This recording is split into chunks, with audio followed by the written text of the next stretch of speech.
आत्मदेव ने साधु महात्मा के चरण पकड़ लिए, कहा आप मुझे संतान दे सकते हैं, मुझे विश्वास है। साधु महात्मा ने सोचा, हे विप्र, मुंचा ज्ञानम प्रजारूपम बलिष्ठा कर्मणो गति। अरे मैं तो सोच रहा था तो भगवान की प्राप्ति के लिए रो रहा होगा, क्योंकि जीव का अंतिम लक्ष्य होता है परमात्मा के चरणों तक पहुंचना। कितना भी नास्तिक व्यक्ति जब मरता है उसको चार कदमों पर ले जाने वाले यही कहते हैं कि राम राम सत्य है, क्योंकि अंत में पहुंचना राम के ही चरणों में।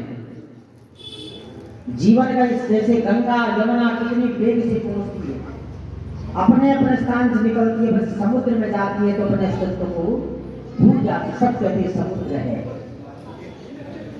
उनका लक्ष्य है समुद्र तक पहुंचना। ऐसी मानव जीव का लक्ष्य है अपने आराध्य अपने ठाकुर के चरणों तक पहुंचना। जीवन के सारे कार्य करते रहो, परंतु प्रभु का स्मरण भी जीवन में बना रहे, बहुत जरूरी है। अंत में प्रभु के चरणों पे जाना ही जाना है, परंतु प्रभु के चरणों तक वही पहुंचता है जिसने उस लायक कर्म किए हैं। इसलिए जब तक ये जीवन है, इस जीवन की सार्थकता परमात्मा को प्राप्त करना है। और तुम संसार में बेटा बेटी कौन किसको देता है?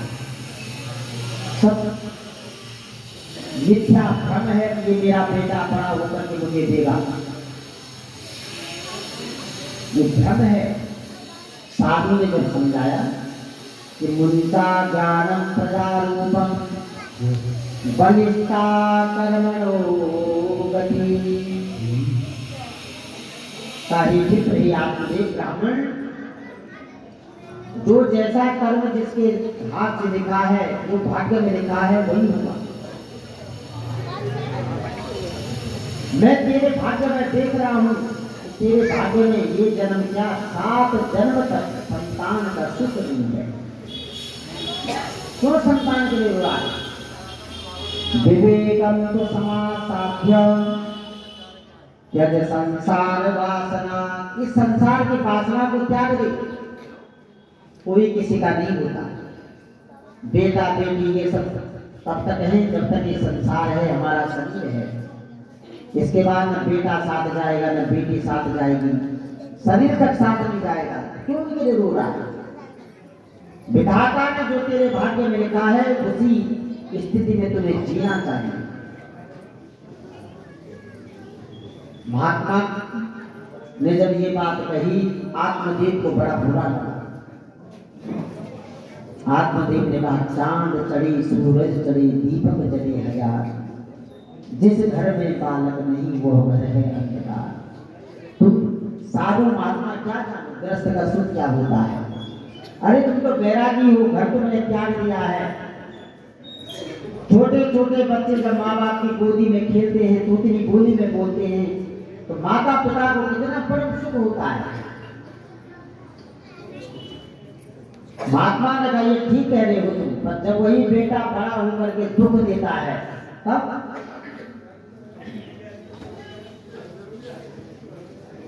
जिस बेटे के लिए माँ बाप रात दिन खाना पीना छोड़ देते हैं, बीमार हो गया रातों रात अस्पतालों के चक्कर काटते हैं, पढ़ने के लिए बड़े बड़े स्कूलों में एडमिशन के चक्कर काटते हैं, वही बेटा जब बड़ा होकर कहता है कि तुमने मेरे लिए क्या किया, तब माँ बाप के हृदय पे क्या बीतती है, सोचा तो नहीं।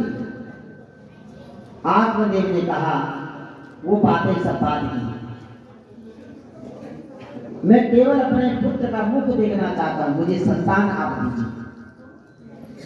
साधु ने कहा, ये जन्म नहीं, 7 जन्म तक तेरे भाग्य में संतान का सुख नहीं है। अब आत्मदेव घबरा गया, मैं तो इस जन्म के लिए रो रहा था, 7 जन्म के। आत्मदेव ने कहा, महात्मा जी मैं तुम्हारे सामने आत्महत्या करूंगा और इस आत्महत्या का पाप आपको लगेगा। दीवार पे सिर पटकने लगा आत्मदेव। महात्मा घबरा गए, वास्तव में मर जाएगा और पाप मुझे भी लगेगा। क्योंकि करने वाले से कराने वाला बड़ा होता है। महात्मा ने भगवान की कृपा से अपनी झोली से फल निकाला और भगवान का स्मरण किया और आत्मदीप को दी। फलमयं भक्षेण गर्वः स्यात् गर्भोऽधिवृद्धिता।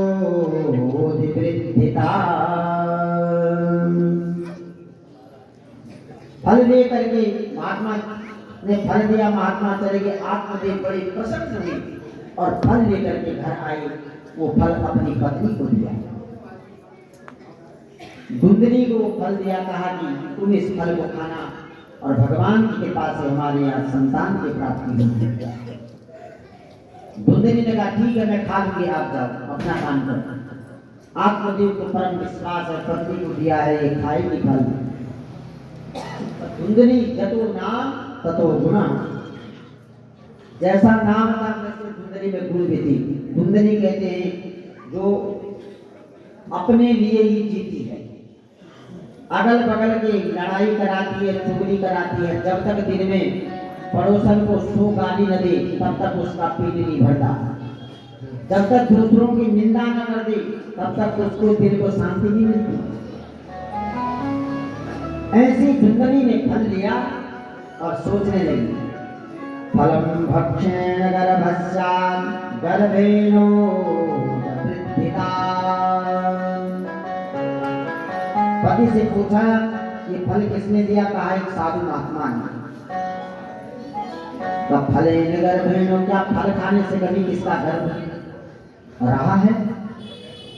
और बाय द वे अगर मैं गर्भवती हो भी गई तो गर्भेणो वृद्धिता, मैं जो संवरती हूँ, 16 श्रृंगार करती हूँ, सुंदर अपने बालों में गजरा लगाती हूँ, आंखों में काजल लगाती हूँ, मेरा रूप दिन प्रतिदिन कुरूप हो जाएगा, पेट बढ़ने लगेगा, गर्भ में जब बालक आएगा न मैं खा पाऊंगी ढंग से, न चल पाऊंगी। अपने मन में विचार करिए धुंधनी कि मेरी क्या दशा होगी। अपने आप सोच रही है और फिर सोच रही है कि गांव में अगर कभी आग लग गई, सारे गांव वाले भाग जाएंगे, मैं तो गर्भवती होने के कारण भाग भी नहीं पाऊंगी, मैं तो यही जल के मर जाऊंगा, इसलिए मैं फल नहीं खाऊंगा।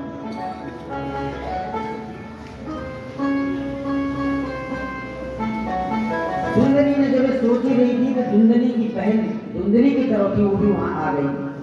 कहा बहन तू क्यों बड़बड़ा रही है, क्या चिंता है? तो धुंधनी ने अपनी बहन को पूरी कहानी बताई। बहन बड़ी लालची थी, कहते जात का घोड़ा औलाद का बछड़ा, पहले तो ज्यादा नहीं तो थोड़ा थोड़ा। माँ बाप जैसे होते हैं उनके विचारों का थोड़ा थोड़ा अंश संतान पे आता ही आता है। जिस प्रकार से माँ बाप की शकल आती है ऐसे विचार भी आते हैं। ऐसी धुंधनी थी, ऐसी उसकी बहन थी। बहन ने कहा तुम चिंता मत करो बहन, मेरा पति बड़ा लालची है, तुम इस फल को आजमाने के लिए गाय को खिला दो और मैं इस समय गर्भवती हूँ, तुम केवल गर्भवती होने का नाटक करो, पेट में कपड़ा बांध लो बहुत सारा, किसी को पता न चले, इतना तुम्हें याद रखना है। जैसे मेरा बालक होगा मैं तुम्हें देकर के चले जाऊंगा, तुम मुझे धन दे देना, मेरा पति प्रसन्न हो जाएगा। धीरे धीरे समय व्यतीत होता गया, धुंधनी ने वो फल गाय को खिला दिया।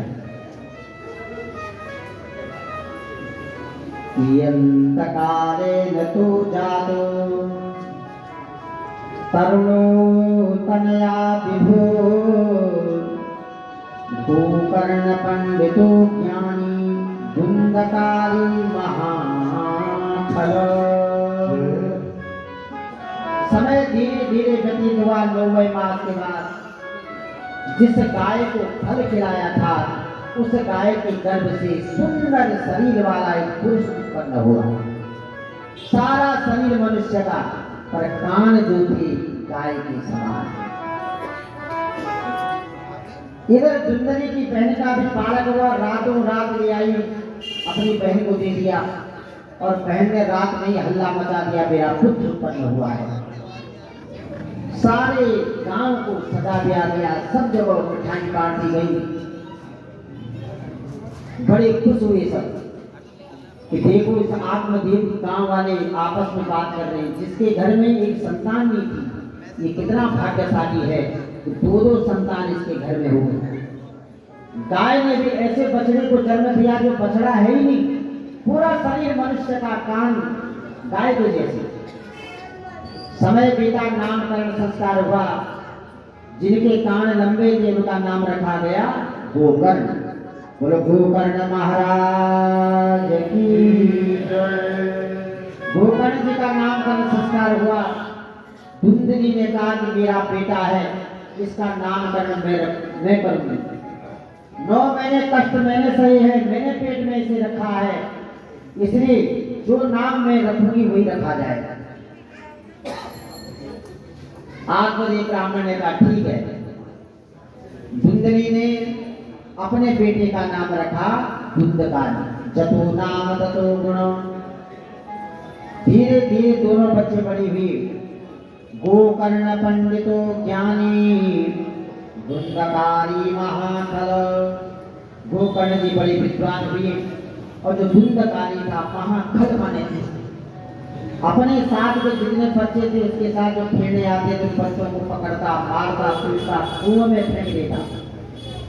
माँ बाप कभी उसे डांटते नहीं। अति लाड़ प्यार में बच्चों का भविष्य कभी बिगाड़ना नहीं चाहिए। समय समय पर उन्हें डांटना चाहिए। शास्त्र कहता है लाड़े 5 वर्षाणि 10 वर्षाणि ताड़े, प्राप्ते तो 16 वर्षे पुत्र मित्रवत समाकरे। 5 वर्ष का जब बालक उसे प्यार करे, 10 वर्ष का हो जाए उसे समझाओ दुनिया के बारे में, और जब 16 वर्ष का हो जाए तो मित्रवत आचरण करना चाहिए, उसे अच्छा व्यवहार करना चाहिए, समझाना चाहिए। धुंधली और आत्मदेव ने अपने बच्चे को कभी हाथ भी लगाया, वो उलटता करता रहा। इतनी उलटता उसने करनी कि माँ बाप को सताना, उनको रुलाना उसने प्रारंभ कर दिया। गोकर्ण जी पढ़ने के लिए बाहर चली गई। धुंधकारी ने चोरी करना, डकैती डालना प्रारंभ कर दिया।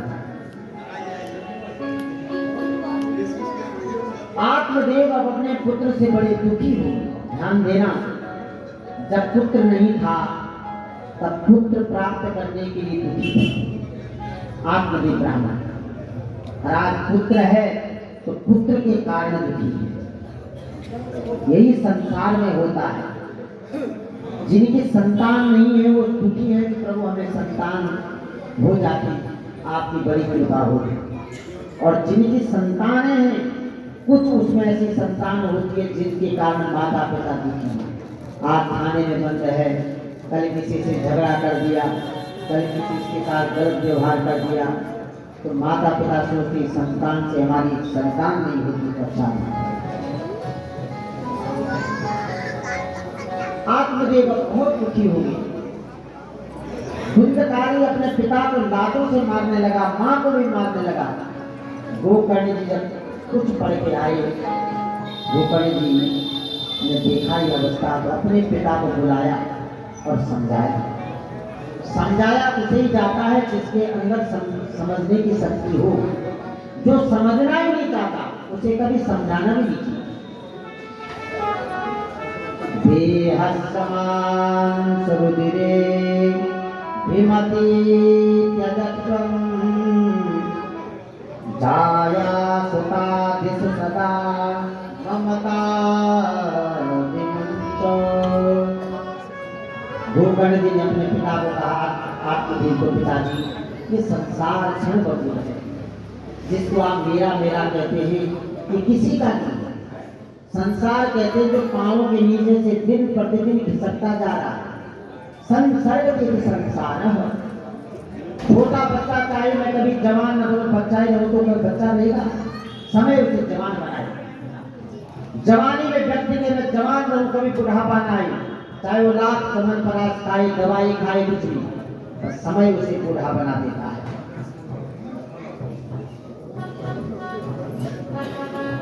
और एक दिन उसे संसार छोड़ के जाना पड़ता है। आत्मदेव अपने पिताजी को यही उपदेश दे रहे, ध्यान देना कि संसार का सबसे बड़ा उपदेश है वास्तविकता है। देह समान सरुदरे विमति त्यजत्वम। ये पिताजी, ये शरीर के अंदर मांस है, मज्जा है, खून है, इससे शरीर बना हुआ है और एक दिन इसने सब छूट जाना है। जब तक इस शरीर में ताकत है तभी तक भजन भी हो सकता है।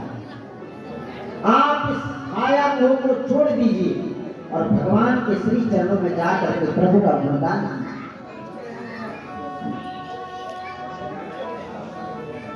अंत में तो वहीं पहुंचना है। धर्म भजस्व सततम त्यजलोक धर्मान् सेवस्व साधु पुरुषान् नहि कामप्रियान्। धर्म की शरण में जाइए, प्रभु का स्मरण कीजिए, इस मन को एकाग्र कीजिए। मन की दो गति होती है, चाबी, ताला जो है जिस चाबी से बंद होता है उसी से खुलता भी है। बाईं तरफ आप घुमाएंगे लगेगा दाईं तरफ खुलेगा, या बाईं तरफ खुलेगा दाईं तरफ लगेगा, चाबी एक ही है। उसी प्रकार मन की गति, जैसा आप उसको समझाना चाहो वैसे समझेगा। आत्मदेव ने कहा, पिताजी आप संसार की इस माया मोह को छोड़ दीजिए, ये शरीर तो छूटना ही छूटना है। पुत्र की बातें समझ में आई और आत्मदेव घर बार के आकर के वन में गई। भागवत के 10वें स्कंद का उन्होंने पाठ किया, जिसमें भगवान की बाल लीलाओं का वर्णन है और अंत में उन्हें मोक्ष की प्राप्ति हो गई। गुरु श्री कृष्ण भगवान की। धुंधकारी ने अपनी मां को मारा, पीटा, बताओ धन कहाँ है। उसने 5 वैश्याओं को अपने घर में बुला लिया, उन्हीं के मोह में वो रह गया। लूट करके लाता, उन्हें धन देता। अब मां के पास वो धन था नहीं, जितना था धुंधकारी ने सब लूट करके दे दिया। धुंधकारी जब अपनी मां को सताने लगा, मारने लगा, तो मां ने सोचा कि दुनिया देगी। धुंधकारी ने अपनी मां को मारा। इसे अपनी जान बचाने के लिए उसने कहा कि बेटा मैं तुझे कल कर दूंगी। कल का नाम सुनकर के धुंधकारी ने मां को पीटना छोड़ दिया। रात के अंधेरे में धुंधकारी ने सोचा कि कल तो ये मुझे जिंदा नहीं छोड़ेगा, इसलिए रात को ही उसने अपनी आत्महत्या कर दी। गांव के बाहर एक कुआं था, उस कुएं के अंधेरे में धुंधली गई और कूद के मर गई। देखो कर्म का फल है। पुत्र मोह में इतने पागल हो चुकी थी, धुंधली ने साधु महात्मा के दिए हुए फल पे विश्वास नहीं किया, अपनी बहन पे विश्वास किया। धुंधली भी मर गई। इधर धुंधकारी ने चोरी कर करके बड़े राजा के यहाँ चोरी की। चोरी का माल जब लाया तो वैश्याओं ने सोचा एक न एक दिन तो चोरी पकड़ी जाएगी, आज नहीं तो कल जब ये पकड़ा जाएगा तो पूछेगा कि चोरी का माल कहाँ है, ये बताएगा मुझे को दिया, तो हम भी फंस जाएंगे। तो सायंकाल का समय धुंधकारी शराब पी करके आया, नशे में बड़ा धुत, चोरी का सामान भी ले आया राजा के यहाँ से। 5 वैश्याओं ने उसे बांधा और बांध करके हाथ पांव जब बांधे, अंगारा जला हुआ था लकड़ी के बड़े बड़े अंगारे, उसके मुंह में डाल दी। जब तक उसके प्राण न निकल जाए तब तक उन्होंने छोड़ा नहीं। अंत में उसके प्राण निकल गए, धुंधकारी भी मर गया। पुत्र धारा बधूनां संगमं पाप संगमं। दुष्टकारी गुरु ने फेंक कर दिया, जला जुला करके जो भी दाह संस्कार हुआ था वो किया। इधर गोकर्ण जी को जब पता लगा कि मेरी माँ भी मर गई, पिताजी स्वर्ग चले गई, माँ ने आत्महत्या कर दी, मेरा भाई मर चुका है, तो गया में जाकर के उन्होंने पिंडदान श्राद्ध इत्यादि किया। गोकर्ण जी बड़े विद्वान थे, धार्मिक थे।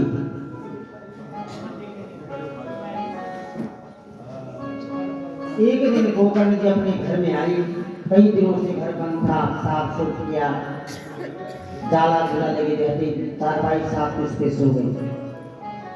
आंख लगी तो तब तक एक प्रेत आ गया। कभी वो अपना आकार बनाता, कभी आकार गायब कर देता, अलग अलग प्रकार की आवाज निकालता।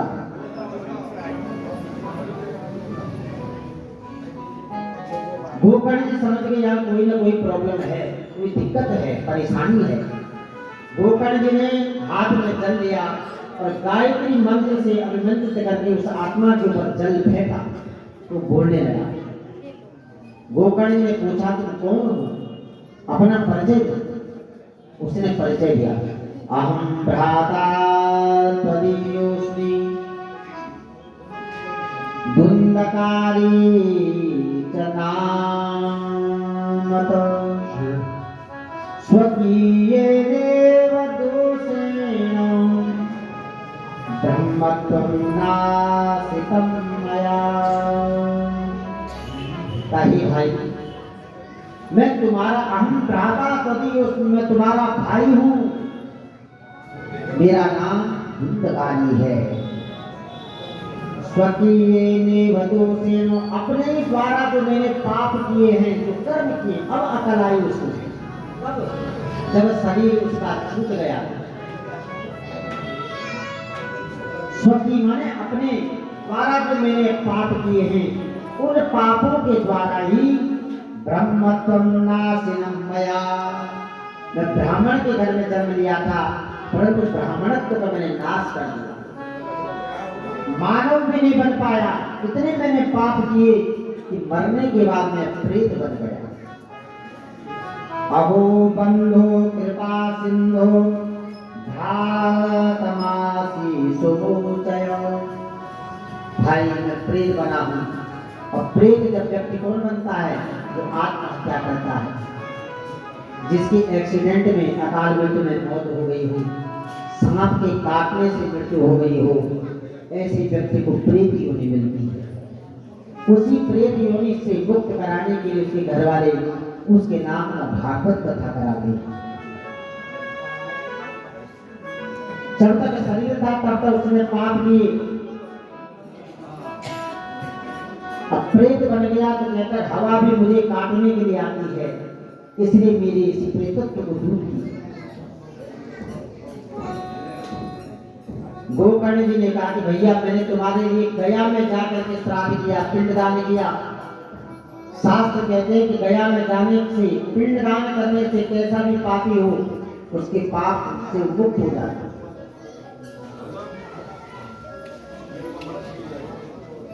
तो धुंधकारी कहने लगा भैया मैं साधारण पापी नहीं हूं, एक बार नहीं तुम गया में 1000 बार भी अगर पिंडदान करोगे फिर भी मेरी मुक्ति नहीं होगी। इतना बड़ा पापी क्यों है? क्योंकि धुंधकारी ने अपने माता पिता को सताया था। दुनिया को सता करके पिंडदान करके हो सकता मोक्ष की प्राप्ति हो भी जाती, और जिन माता पिताओं को, जो माता पिता को सताता है,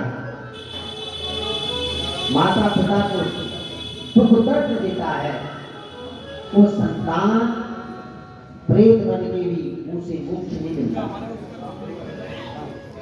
इसलिए मैंने जघन्य पाप किए हैं, और उन पापों से मुक्ति कैसे मिलेगी आप ही बता सकते हैं।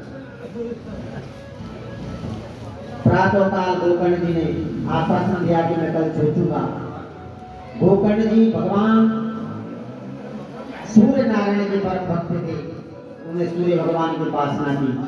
नमस्कार प्रियो भानु जलधारा प्रिय शंकर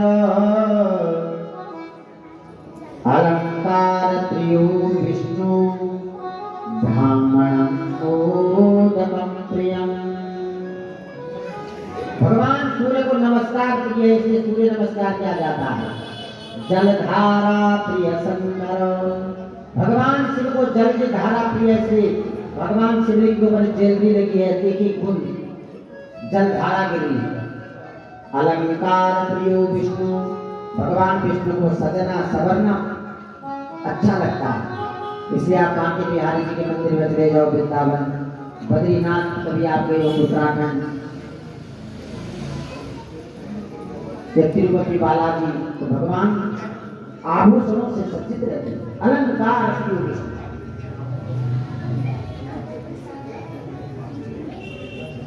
तो गोकर्ण जी ने सूर्य भगवान की उपासना की, सूर्य भगवान ने दर्शन दिए। गोकर्ण जी ने कहा कि मेरा भाई प्रीत बना है, कैसे मुक्ति होगी? तब सूर्य भगवान ने कहा कि श्रीमद् भागवत की कथा करो, उससे बढ़कर संसार में कुछ नहीं। भागवत की कथा सुनकर के प्रेत की भी मुक्ति हो जाएगी। प्रेत पीड़ा तो नाशकः। तो गोकर्ण जी ने श्रीमद् भागवत की कथा की, स्वयं व्यास में बैठे, सारे गांव वाले कथा सुनने के लिए आए, बड़े बड़े ऋषि भी आए। अब गोकर्ण की कथा सुनने के लिए प्रेत भी आया भाई। तो संसारिक लोगों के बीच में जो बैठ नहीं सकता, व्यास बद्री के बगल में बांस गड़ा था 7 गांठ का, जो प्रेत भागवत होती है, पितृ भागवत, उसमें 7 गांठ का बांस गाड़ा जाता है। उस बांस के अंदर धुंधकारी बैठ गया। एक दिन की कथा हुई, एक गांठ फटी, दूसरे दिन की कथा हुई, दूसरी गांठ फटी, 7वें दिन उसके अंदर से सुंदर रूप धारण करके धुंधकारी सामने उपस्थित हुआ और धुंधकारी को लेने के लिए स्वर्ग से विमान आया। उस विमान में बैठ करके धुंधकारी स्वर्ग गया।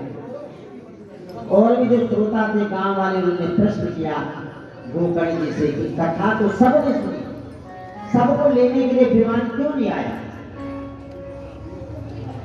तो मनसा वाचा च कर्मणा,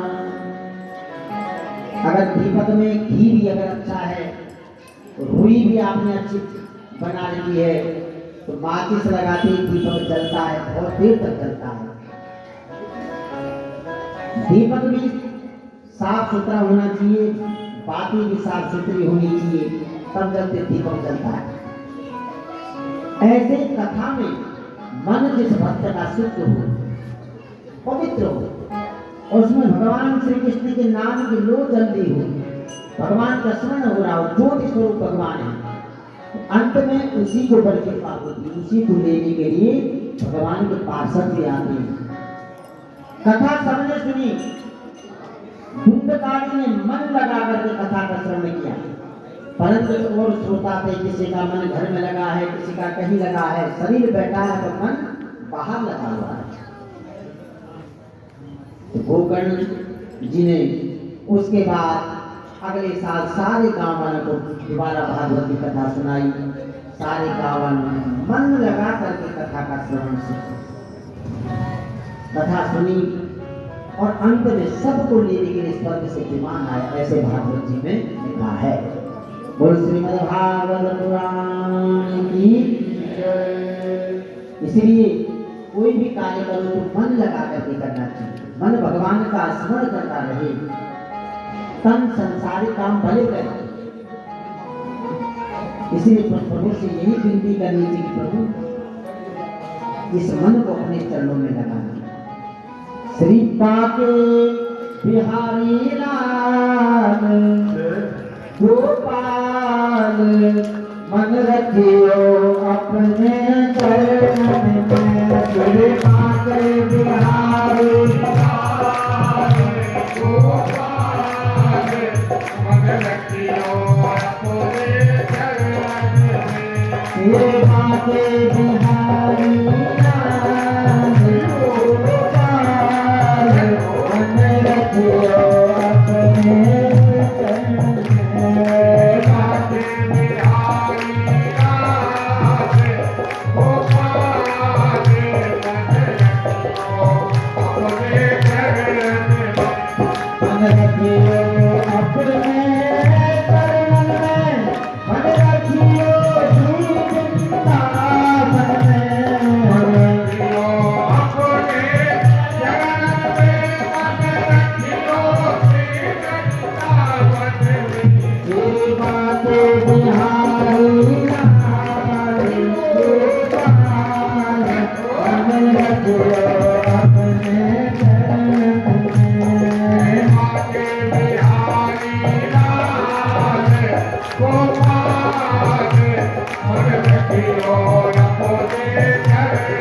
थोड़ा हाथ खड़े करके लिए भगवान का स्मरण होना चाहिए।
सुरनाथा जुगल